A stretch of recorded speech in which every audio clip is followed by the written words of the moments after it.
So, Angelo Huang, thank you for joining the show. Really appreciate your time jumping on. Yeah, thank you so much for having me. You are the CEO of a cybersecurity company called Swift, based in the US. I'll let you describe what Swift does.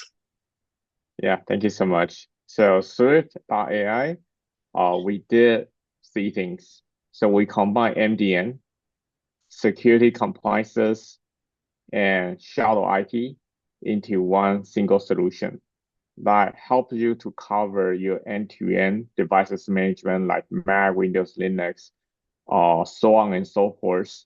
Give you compliances evidence for you to get your SOC 2, ISO 27001 or HIPAA or NIST, every compliances you need to cover and Yeah. you get it automated. So you don't have to waste your time or money on finding people to do it. You can do it yourself. Very easy. Yeah. So it's all related to endpoint, endpoint security. Yeah. Okay. That's Cool. right.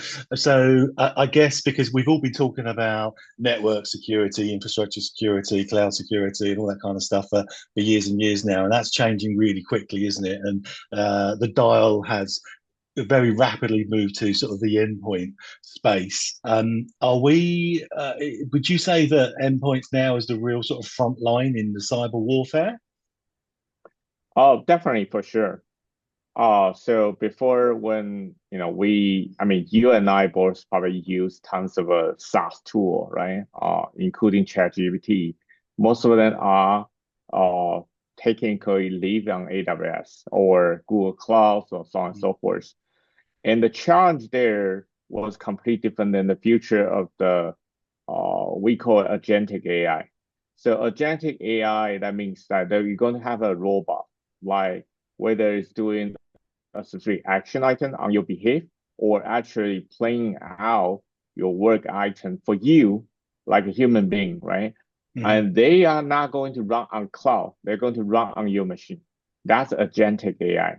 And I think this totally makes sense. If you think about the development of the technology and cloud security was just one step in the middle where we store data, in the central places.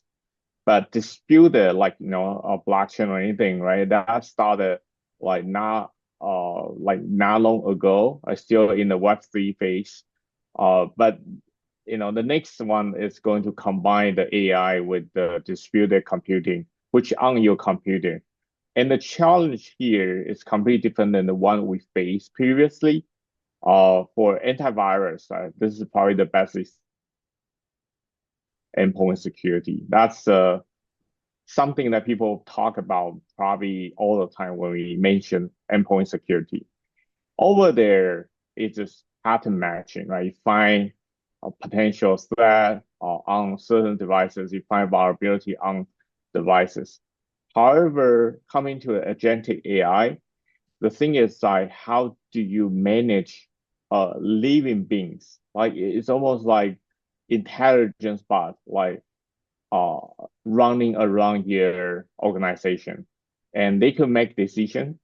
They can do certain thing to automate your business workflow, right?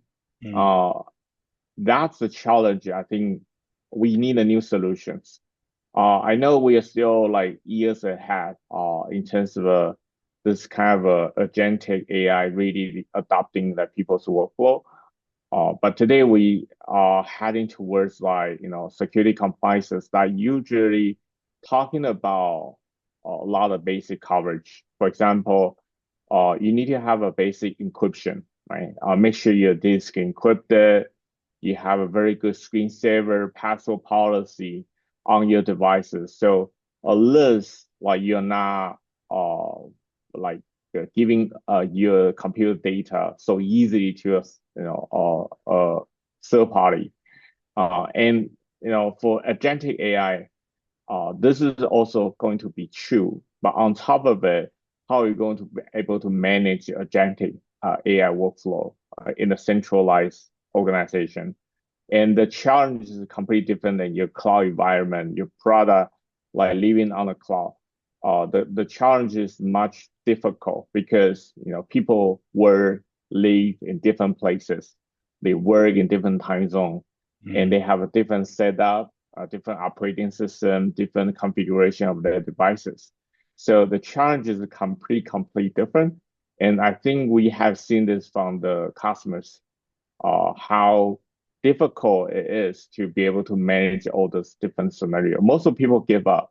The reason nobody really actually uh, really want to put their a lot of time and effort here was also because it was just very time consuming. And we try to make it very simple for anyone to be able to understand how this can be managed. And they can have very easy way to see that, have an oversight. So this is something we aim for. Yeah. So it is because of AI that the cyber attacks is there's a much bigger percentage in the endpoint space, and you mentioned agentic AI specifically. So AI is very much a double-edged sword, isn't it? And it's powering both the attackers and the defenders. At this stage, who would you say is winning that war? Yeah.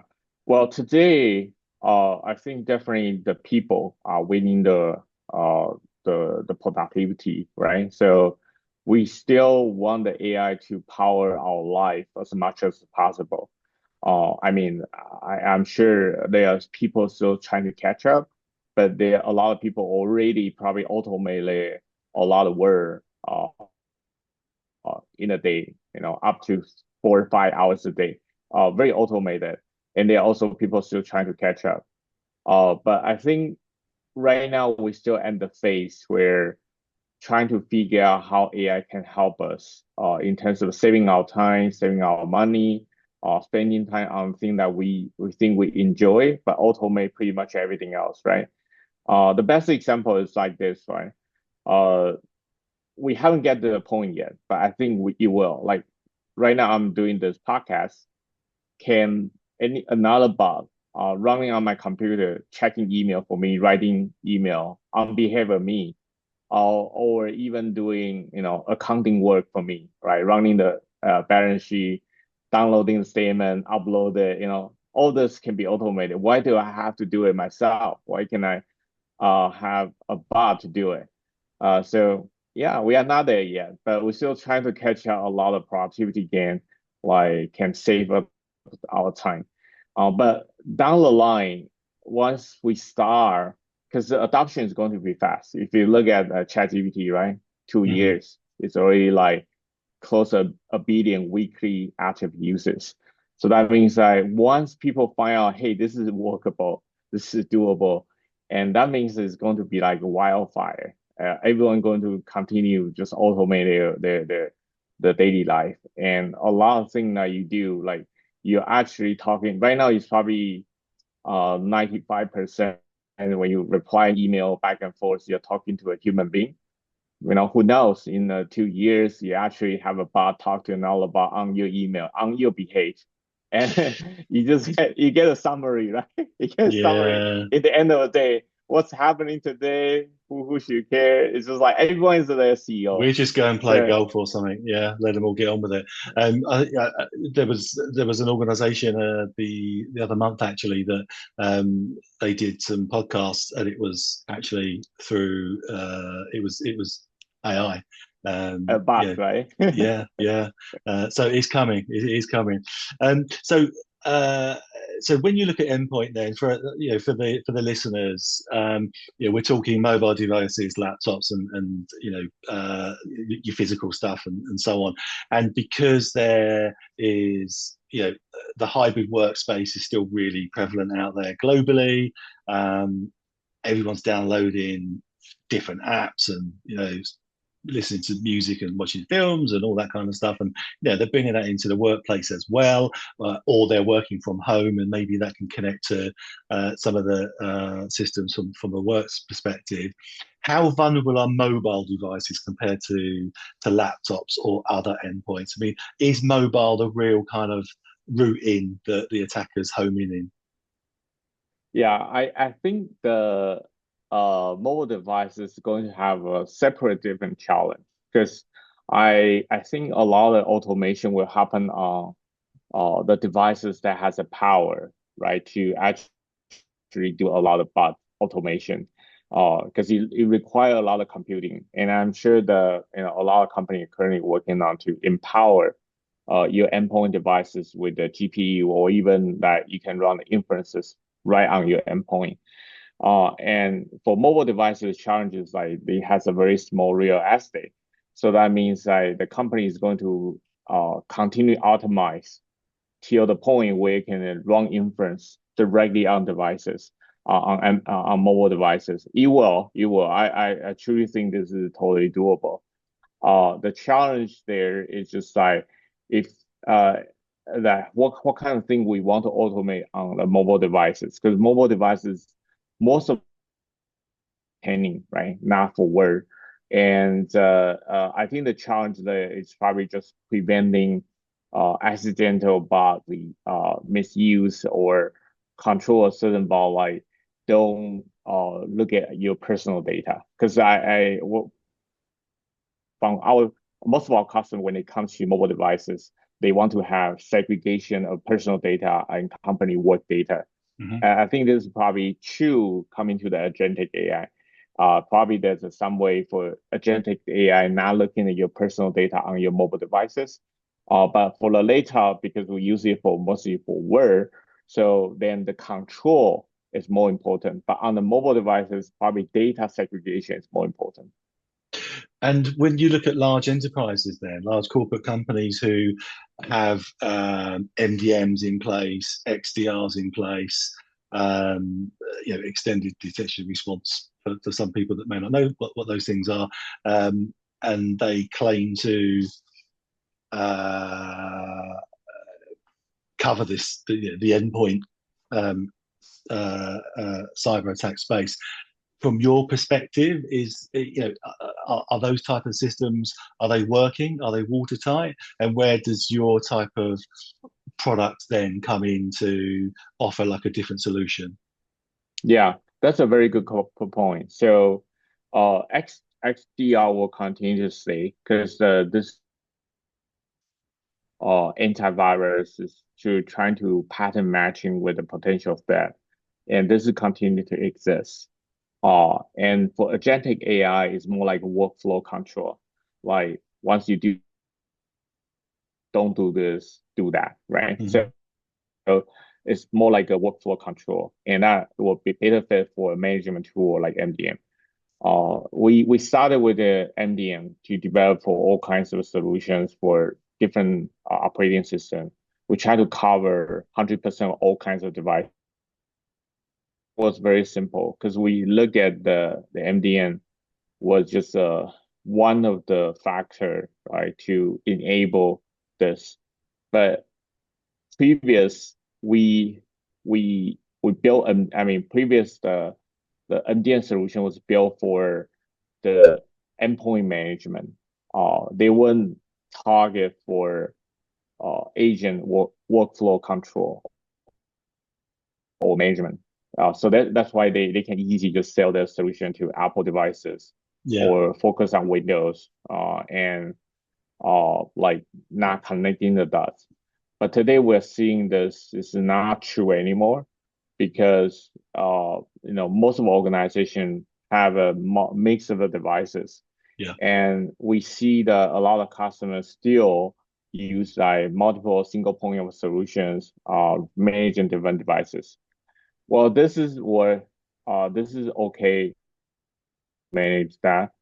But once you start getting to the workflow control, workflow management, that is not going to work because that how are you going to have how are you going to make sure all different solutions have everything you can control on your same workflow? And the challenge is still there, like even today with the compliances. So many of our customers, they still have a single point of solution. When they come to the ISO 27001, I mean, they probably just ignore one side. They probably okay, let's just focus on Mac because the other side just like cannot do it. or just don't have the feature they're looking for. It's just like a lot of things like because of compliances, they sort of have to force themselves just to get only one solution at a time, not really connecting the dots. So when we have the vision to build this agentic security tool, we thought, well, MDN is a must-have. We cannot connect into existing MDN because we cannot wait for them to build what we need to build, right? So we have to own that space. But now the challenge is like, can company continue to iterate towards this mission? And I believe so, right? Because there are always new company who are waiting to adopt this kind of overarching solution, and there are also compliances are pushing for it. So we don't have to push for the market adoption. The compliances is already way ahead, like the curve. So they are always requiring you to do this and that. And most of the customers demand your compliance certificate, anything to have a certain standard. So I think the market is also pushing for it. So we are glad like we chose the direction which there are a lot of force pushing towards that direction. And I'm sure that once the agentic AI is there, there will be a lot of regulation to Mm. say about data security and new compliance standard also we're going to mention. So I think with that, we can continue working towards like this kind of a fast adoption for this kind of solution to have overarching single pane of glass to actually manage your end-to-end agentic workflow. Yeah. Yeah. So if I was a startup, then seed trying to get to Series A, tech company, and I wanted a single point of vision of all the different endpoints out there, and I've got to jump through all the compliance hoops to get funding and all the SOC stuff, that kind of stuff. Is this kind of platform aimed at that market as well? Yeah, exactly. This is probably one of our biggest like promise to a company like that to Hmm. be able to, not worry a second uh for like missing compliance evidence or lacking the automation to get the evidence pushed to the endpoint, right? Or the automation pushed to endpoint. So everything can be automated down, remediation, providing evidence, and collecting in a single place, whether you are using what kind of operating system. And this is very, very important for this kind of stage where they choose a solution like they can last for a long term, not just for the, like 1 year or 2 years. So this is very, very good question. Yeah, this is exactly what we're here.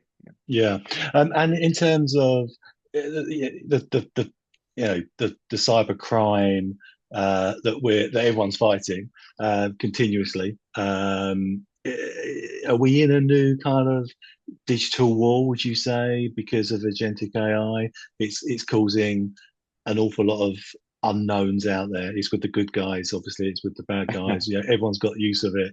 Um, Yeah, human are I'll say intelligent in a way, creative in a way, like able to find a solution. Like vibe coding is probably the one like we wouldn't consider it's a problem, like, but it's kind of the problem after you start coding with the AI, right? You start yeah.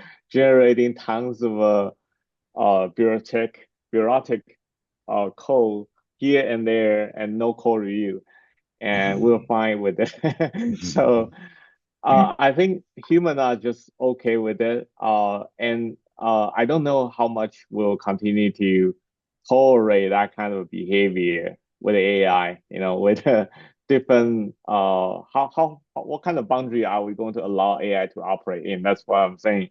Yeah. Yeah. It will be much bigger than we originally thought. But I think the interesting is like we continue to iterate towards that. I think there are also tools now to help you to quickly do code review, with the vibe coding, so you don't accidentally checking with a lot of code. But I see the challenge in real time. Most of our developer also use AI to code. And I think we need to build a lot of guardrail to make sure that a lot of code were properly reviewed and tested. So I think we're finding the good solutions, and in the future, I think will be the same. We'll continue to evolve, finding the way to control. And I think we want to invest in that direction to make sure we have a very bright future to use AI. And with that, so from a skills perspective in the sort of the endpoint and mobile defense space, then Angelo, are you seeing kind of a switch over to requiring more AI tech skills in this space than previously? 100% sure. Yeah. I have seen like a lot of company who having the very good like review process for their CISO, IT security, and trying to understand, basically trying to wrap their head like towards like how can I understand what exactly we're using. So yeah, I think that's very true. And most of them, even the IT persons, they it's not a coder right themselves.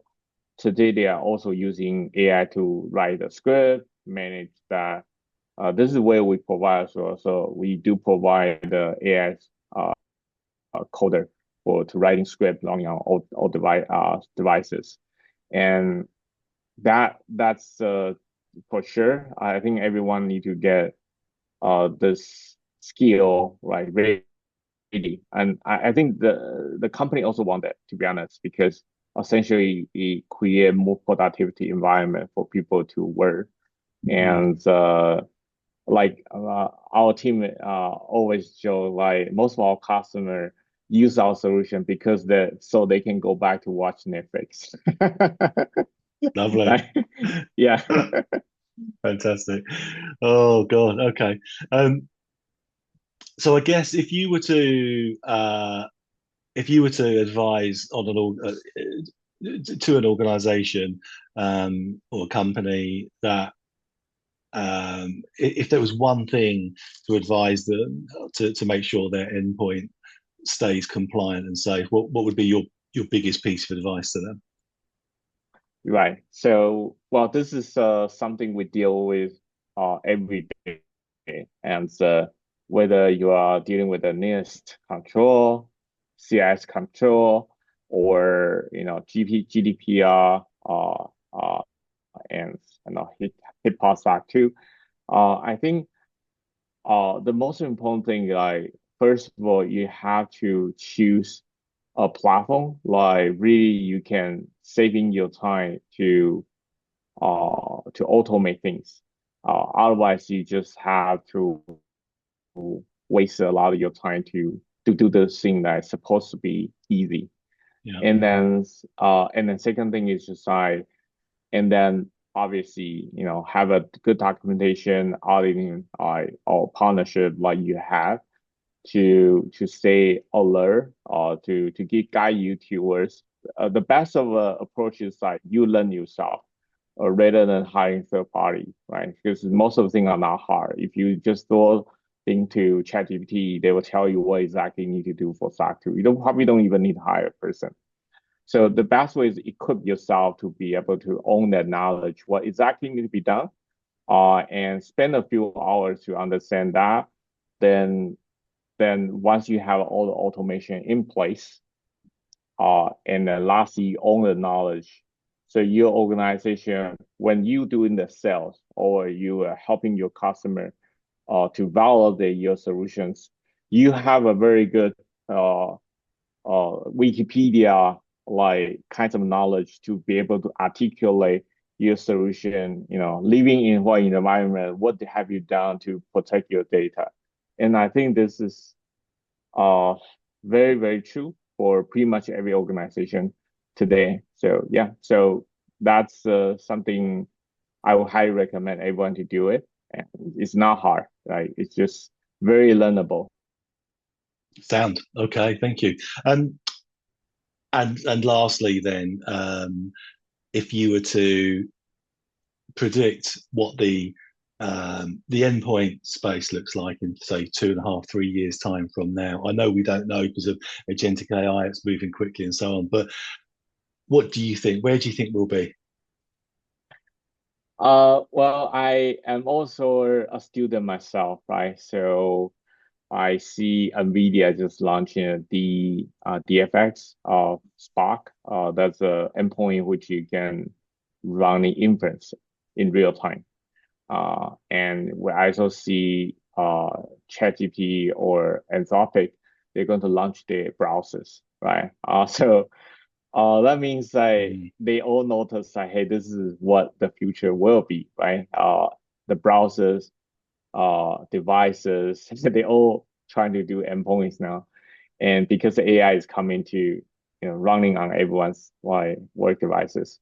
mm, So I think the good thing is like we're going to have a very powerful devices on everyone's like laptop or endpoint mobile devices, and we are going to run super thing. We everyone will be a superhuman in a couple of years, and it's unimaginable. Like we can we can do so much thing. Like one, two, few years ago, Siri still like, didn't work at all. Today we have almost a real person that talking to you and with a real voice that can talk to you every day like a therapy, right? For free, it's almost like free. And I cannot imagine like in 3 or 5 years what that will become. So uh, that you pretty much can run a nuclear kind of operations just at home, and you can be a scientist and discover something very important, even you don't have a proper education. I cannot imagine that the day comes. Yeah. I think you're right. It's quite scary thought actually. Do you think though that people will revert back to wanting to see real people, and we'll all, you know, there's going to be super automated. It already is super automated, isn't it? Fantastic things are done for us now, and like you said, email bots will talk to other email bots and so on and so forth. So, do you think that a lot of people and organisations will want to see the whites of the eyes of people and get out and get back to the sort of relationship building at core and